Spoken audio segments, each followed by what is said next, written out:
Hello everyone, welcome back the brain builder book. तो कैसे हैं आप सब? उम्मीद करता हूं कि आप सब ठीक होंगे। तो फ्रेंड्स, आज की ये वीडियो काफ़ी ज़्यादा इंपॉर्टेंट रहने वाली है उन एस्पिरेंट के लिए जो अपकमिंग एग्जाम के लिए प्रिपरेशन कर रहे हैं। तो स्पेशली अगर हम बात करें, अगर आप एसएससी जीडी की रिक्रूटमेंट के लिए पढ़ रहे हैं तो भाई आपके लिए आज की ये वीडियो बहुत ही इंपॉर्टेंट रहने वाली है, क्योंकि आज की इस वीडियो में हम एसएससी जीडी के टॉप 100 एमसीक्यूज यहाँ पे डिस्कस करने जा रहे हैं। याद रखिएगा, इसमें रीजनिंग के क्वेश्चंस भी होंगे, इंग्लिश के क्वेश्चंस भी होंगे, जीके के क्वेश्चंस भी रहेंगे। ओके, और सारे के सारे जितने भी 100 एमसीक्यूज होंगे वो सारे के सारे एग्जाम ओरिएंटेड एमसीक्यूज होंगे और एसएससी जीडी के रिपीटेड क्वेश्चंस होंगे, एसएससी जीडी के पूछे गए पेपर होंगे। ओके, प्रीवियस ईयर क्वेश्चंस होंगे। सो याद रखिएगा, वीडियो काफ़ी ज़्यादा इंपॉर्टेंट रहने वाली है। आइए वीडियो को स्टार्ट करेंगे, लेकिन इससे पहले कि अगर आप हमारे चैनल पर नहीं हो तो चैनल को सब्सक्राइब और वीडियो को लाइक ज़रूर करिएगा। और हाँ, अगर अभी तक आपने एग्ज़ाम ओरिएंटेड एसएससी जीडी का जो मटेरियल है, एसएससी जीडी की जो एग्ज़ाम ओरिएंटेड पीडीएफ है, अगर वो आपने हमसे परचेज़ नहीं करी है सो जल्दी से भाई पीडीएफ लेने के लिए 9596736083 आप इस नंबर पर जल्दी से व्हाट्सअप कर सकते हैं। आपको 100% एग्जाम ओरिएंटेड मटेरियल मिल जाएगा, जो कि 100% पॉइंट टू पॉइंट जिसमें बात करी होगी, 100% एग्जाम ओरिएंटेड होगा और 100% ही ऑथेंटिक वे में आपको मटेरियल मिलेगा। सो बहुत सारे एस्पिरेंट ने ऑलरेडी परचेज भी करा है। सो अगर आपने परचेज करा अच्छी बात है, उसी को रिवाइज कीजिए। अगर परचेज नहीं करा है सो जल्दी से इस नंबर पर कॉन्टैक्ट करके आप पीडीएफ ले सकते हैं। और पीडीएफ की जो कास्ट रहती है वो मिनिमम से हमने एक चार्ज रखा हुआ है, ताकि हर एक कोर्स से पूरा एस्पिरेंट पीडीएफ लेकर उसका लाभ उठा सके। ओके, तो भाई ओनली 99 यानी 99 हमने पे रखा हुआ है, ठीक है, ये मिनिमम सा एक चार्ज रखा हुआ है। सो आपको 100% एग्जाम ओरिएंटेड मटेरियल मिल जाएगा। इसके लिए आपको कोई भी ऐप्स वगैरह इंस्टॉल नहीं करना होगा, आपको डायरेक्ट व्हाट्सअप में भेजा जाएगा। ओके, सो आइए, आज का जो अपने इंपॉर्टेंट टॉपिक है वो है SSC GD 100 MCQs questions. Okay, आज का पहला question, right to freedom of speech and expression is given under. अगर हम बात करें right to freedom of speech and expression के बारे में, तो ये कौन से आर्टिकल के अंडर इसकी बात करी गई है? सो देखिए, साथ साथ आप भी करेक्ट आंसर देते रहें। और हाँ, वीडियो के एंड पे आप अपना टोटल स्कोर जरूर बताइएगा। आज की इस वीडियो में से, आज के सेशन में से, आज के इस लेक्चर में से आपने टोटल कितने क्वेश्चंस करेक्ट करे? आर्टिकल 19, आर्टिकल 30, आर्टिकल 32 या article 20?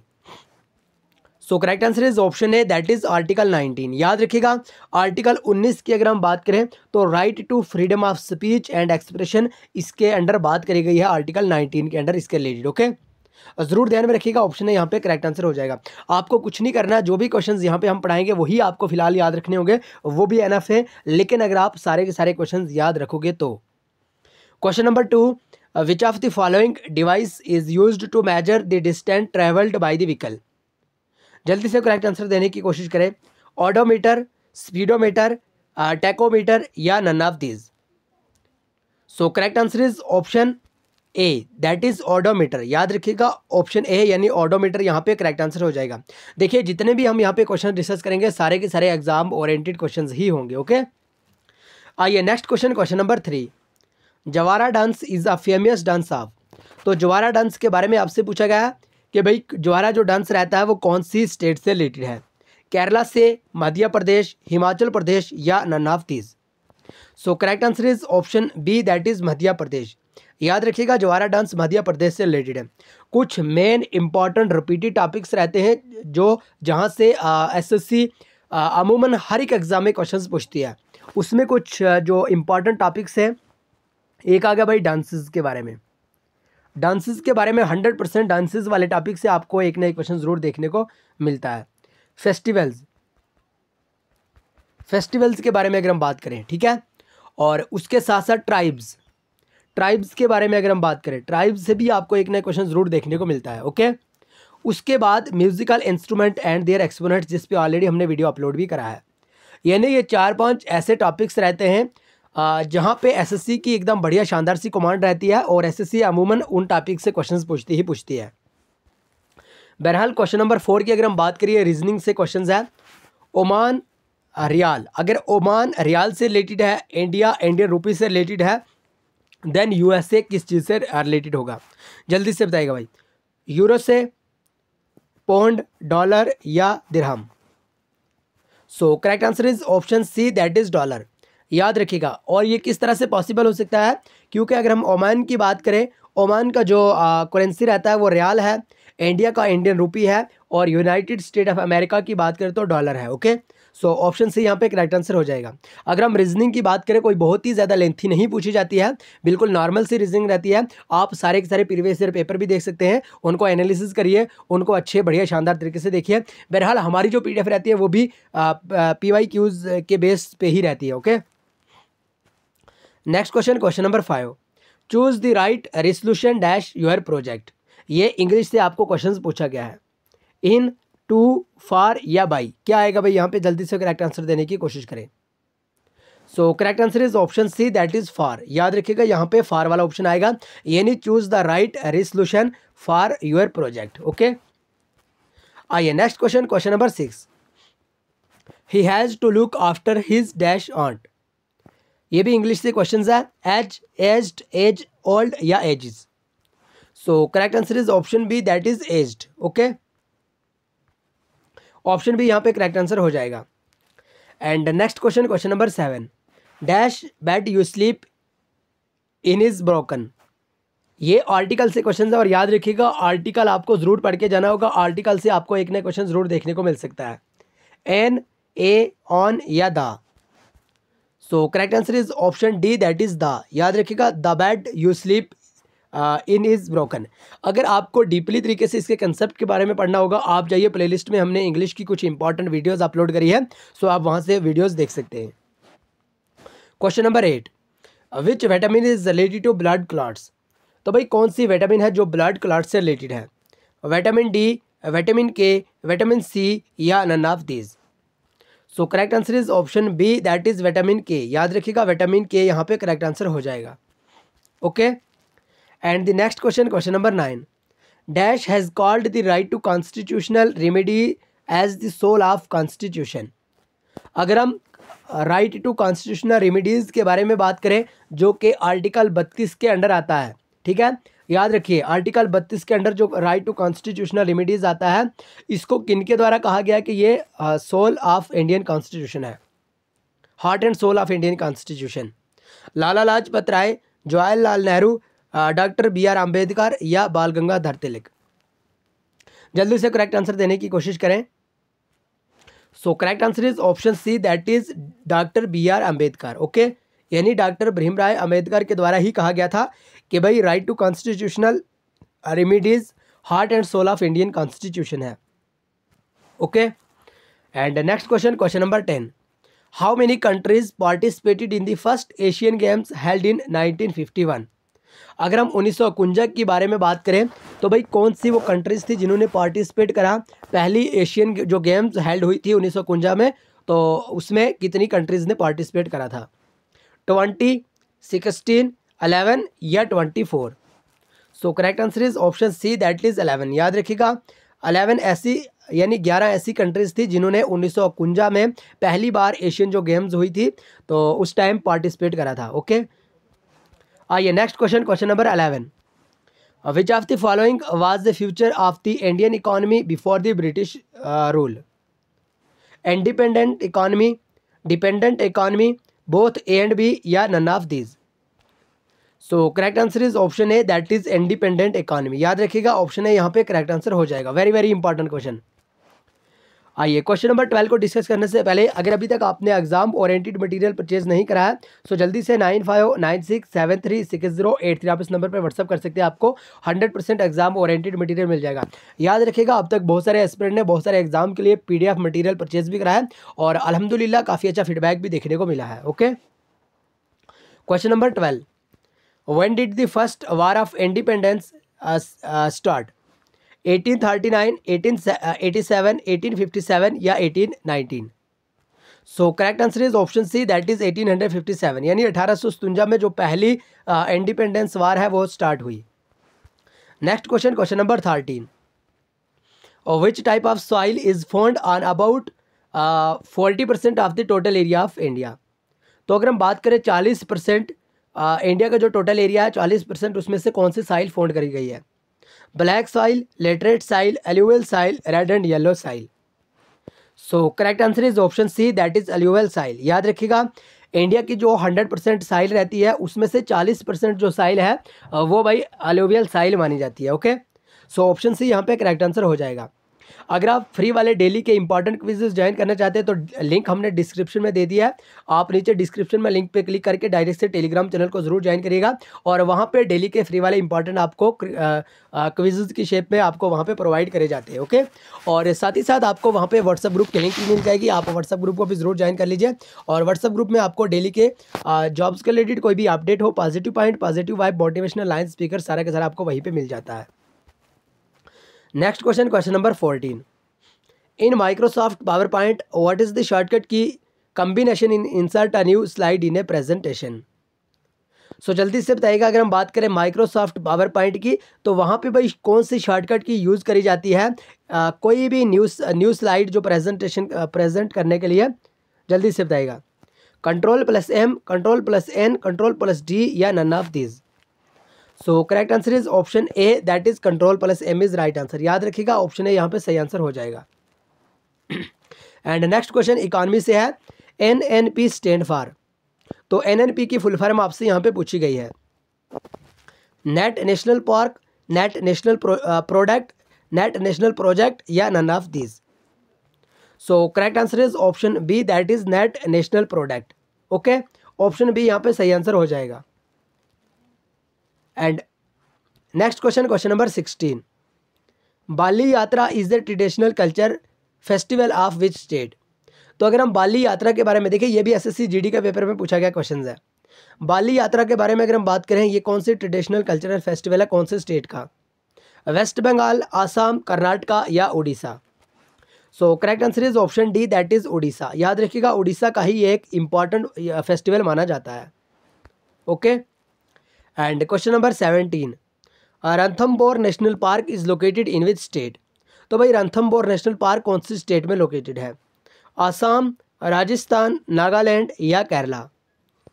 So correct answer is option B, that is Rajasthan. याद रखिएगा, राजस्थान का ही इंपॉर्टेंट जो ये नेशनल पार्क है, Ranthambore national park. And question number 18। Loktak lake is located in which state? तो भाई लोकटक लेक के बारे में आपसे पूछा गया है, कौन सी स्टेट से रिलेटेड है? मणिपुर, त्रिपुरा, आंध्र प्रदेश या Telangana? So correct answer is option A, that is Manipur. याद रखिएगा, Loktak lake is related to Manipur state. And next question, question number 19, ये ट्राइब से क्वेश्चन है। Garo tribe is related to which state? तो अगर हम गारो ट्राइब के बारे में बात करें, कौन से स्टेट से रिलेटेड है? मध्य प्रदेश, मेघालय, जम्मू एंड कश्मीर या तमिलनाडु?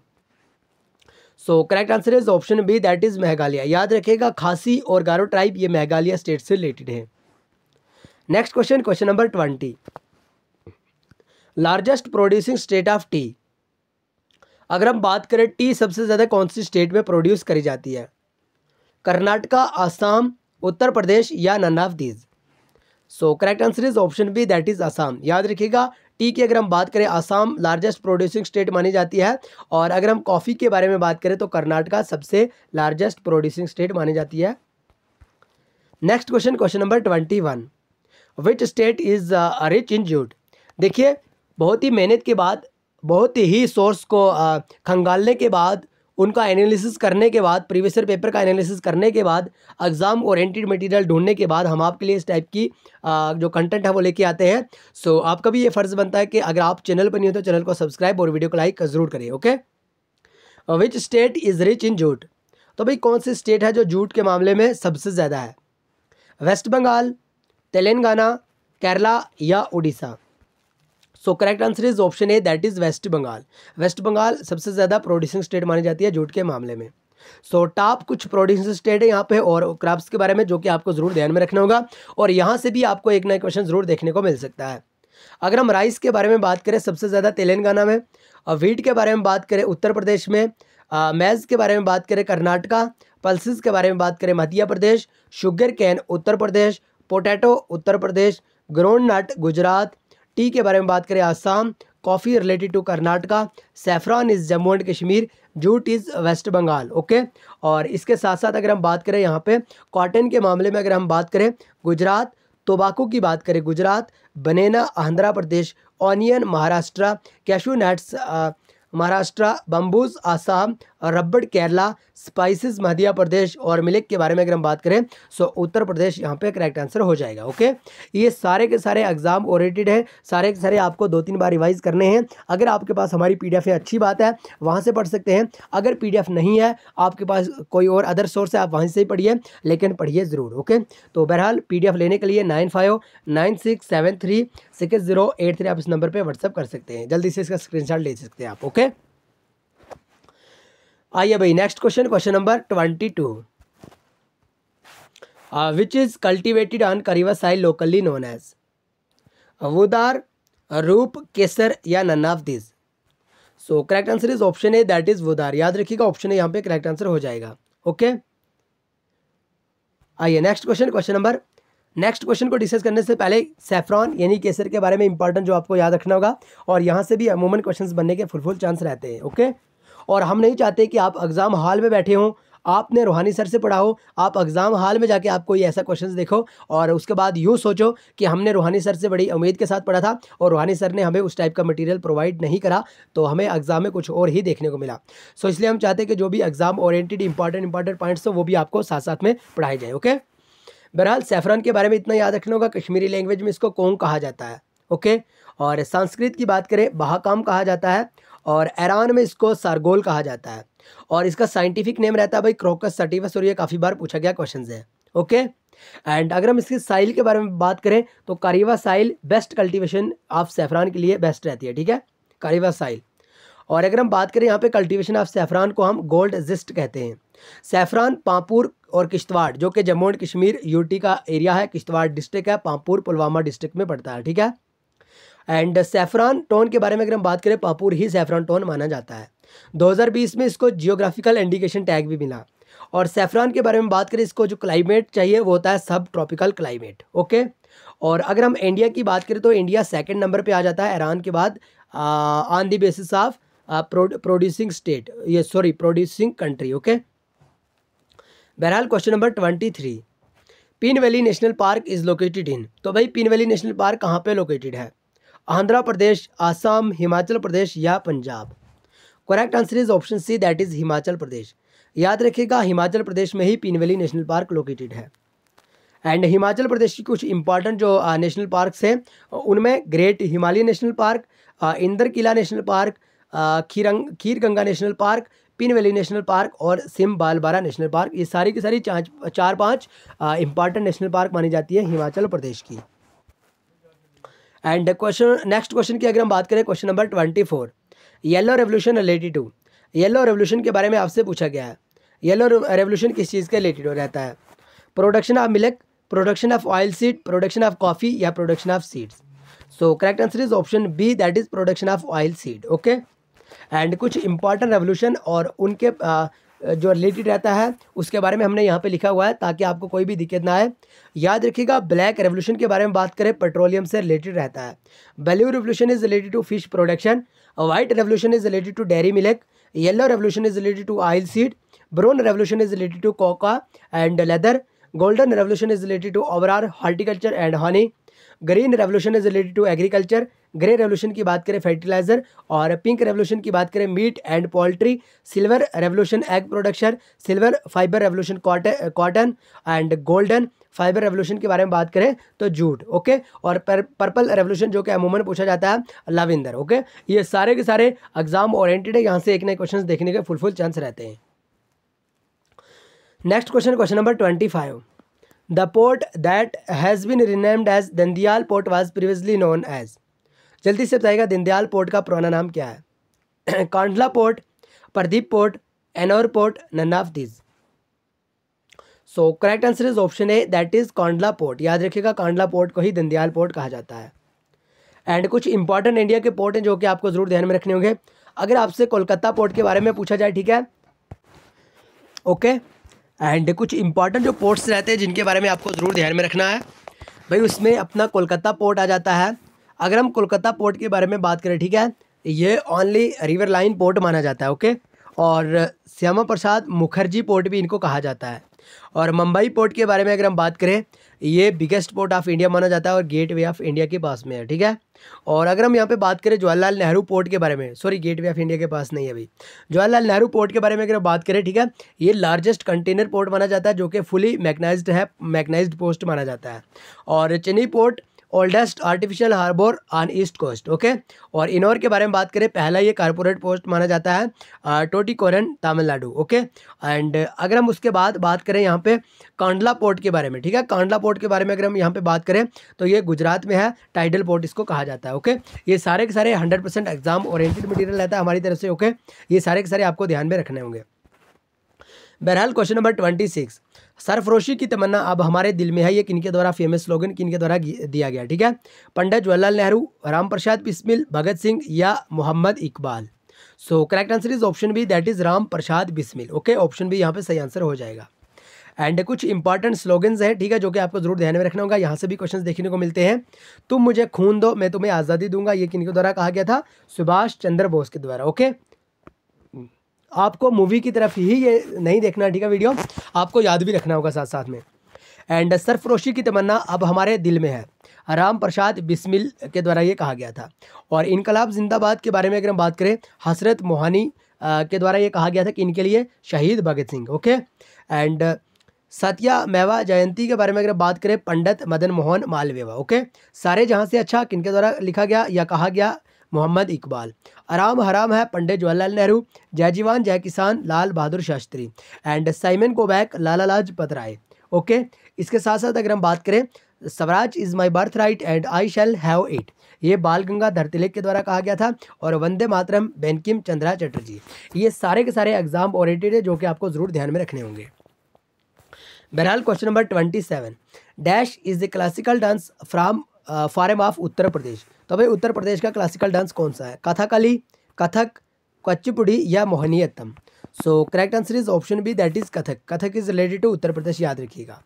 एंड कुछ इंपॉर्टेंट डांसेस एंड स्टेट और उनके ओरिजिन के बारे में यहाँ पे बात करी गई है, याद रखिएगा। भारतनाट्यम तमिलनाडु से रिलेटेड है, कथक उत्तर प्रदेश, कुचिपुड़ी आंध्र प्रदेश, सत्रिया असम, कथकली केरला, मोहिनीअट्टम केरला, ओडिसी उड़ीसा, मणिपुरी मणिपुर और छऊ के बारे में बात करें, वेस्ट बंगाल। और इसमें ये अपना झारखंड वगैरह भी आ जाता है, okay. So next question, question number 28, Srisailam hydroelectric power plant is built on which river. Tapi river, Penna river, Krishna river या none of these. So correct answer is option C, that is Krishna river. याद रखिएगा, सेरिसलियम के बारे में अगर हम बात करें, ये कृष्णा रिवर के ऊपर है पावर प्लांट, ओके। और यहाँ पे कुछ इंपॉर्टेंट हमने लिखा है, भाखड़ा नंगल डैम के बारे में अगर हम बात करें, ये सतलुज रिवर के ऊपर है और सतलुज रिवर हिमाचल प्रदेश में है। तहरी डैम के बारे में बात करें, भागीरथी रिवर के ऊपर है जो कि उत्तराखंड में है। हीराकुद डैम के बारे में बात करें, महानदी के ऊपर है जो कि उड़ीसा में है। नागार्जुन सागर डैम के बारे में बात करें, कृष्णा रिवर पे है और ये आंध्र प्रदेश में है। सरदार सरोवर डैम के बारे में बात करें, नर्मदा रिवर पे है ये और गुजरात में है। कोयना के बारे में अगर हम बात करें, कोयना रिवर के ऊपर है जो कि महाराष्ट्र में है। और बैली मेला के बारे में अगर हम बात करें, सिलीरू रिवर के ऊपर है जो कि उड़ीसा में है। ये सारा का सारा इंपॉर्टेंट रहता है जो कि आपको जरूर ध्यान में रखना होगा। Question number 29, lunar lake is situated in this state of. भाई लूनर लेक कौन से स्टेट में लोकेटेड है, महाराष्ट्र, वेस्ट बंगाल, तेलंगाना या Andhra Pradesh. So correct answer is option A, that is Maharashtra. याद रखिएगा, Lonar lake is related to Maharashtra. और कुछ इंपॉर्टेंट लेक्स हैं जो कि आपको ध्यान में रखनी होगी। विम्बलडन लेक केरला में है, चिल्का लेक उड़ीसा में है, पेंगोंग लेक लद्दाख में है, पुलिकेट लेक आंध्र प्रदेश में, सरदार सरोवर लेक गुजरात में, नागा अर्जुन सागर लेक तेलंगाना और लोकटक लेक के बारे में अगर हम बात करें, ये मणिपुर में लोकेटेड है, okay. Question number 30, the tropic of cancer passes through how many state of India.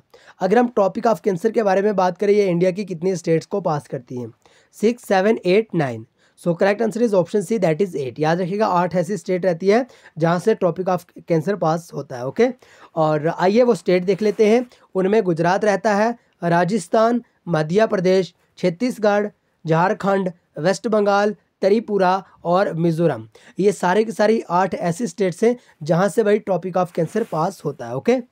तो भाई आज की इस वीडियो में हमने क्वेश्चंस करे भाई 30 डिस्कस, लेकिन क्वेश्चंस के साथ साथ जो हमने ऑप्शंस के बारे में इंपॉर्टेंट पॉइंट्स के बारे में डिस्कस करा वो काफ़ी हद तक इंपॉर्टेंट रहता है। ओके, और नेक्स्ट वीडियो में हम 30 और इंपॉर्टेंट एग्जाम ओरिएंटेड क्वेश्चंस लाएंगे। अगर आप चाहते हैं कमेंट बॉक्स में ज़रूर बताएगा आपको इस टाइप की और भी इंपॉर्टेंट वीडियो चाहिए एसएससी जीडी के लिए या नहीं। ओके, तो अगर आप टीए आर्मी के लिए पढ़ रहे हैं तो आप ज़रूर हमारी वीडियो देख सकते हैं। ऑलरेडी टीए आर्मी पे भी हमारा जो कोर्स है वो स्टार्ट है। सो आइए, एसएससी जीडी के लिए अगर आप पीडीएफ लेना चाहते हैं तो ज़रूर हमें व्हाट्सअप कर सकते हैं 9596736083। आप इस नंबर पे व्हाट्सअप करके एसएससी जीडी के लिए एकदम बढ़िया शानदार तरीके से पीडीएफ लेके अपनी प्रिपरेशन कर सकते हैं। बहुत सारे एस्पिरेंट का सपना रहता है कि हमें यानी एसएससी जीडी में कांस्टेबल बनना है, लेकिन उनके पास उस तरह की अपॉर्चुनिटी नहीं रहती है जहाँ से वो यानी पढ़ सके या कोई भी मटेरियल परचेज कर सके। सो इसलिए हमने एक मिनिमम सा चार्ज रखा हुआ है ताकि कोई भी पोर से पोर एस्पिरेंट हो वो भी पीडीएफ लेके उसका लाभ उठा सके। ओके, तो भाई आइए आज की वीडियो को यहीं पे खत्म करेंगे, मिलेंगे नेक्स्ट वीडियो में। तब तक के लिए bye bye, take care, love you all. लेकिन चैनल को सब्सक्राइब, वीडियो को लाइक जरूर करिएगा।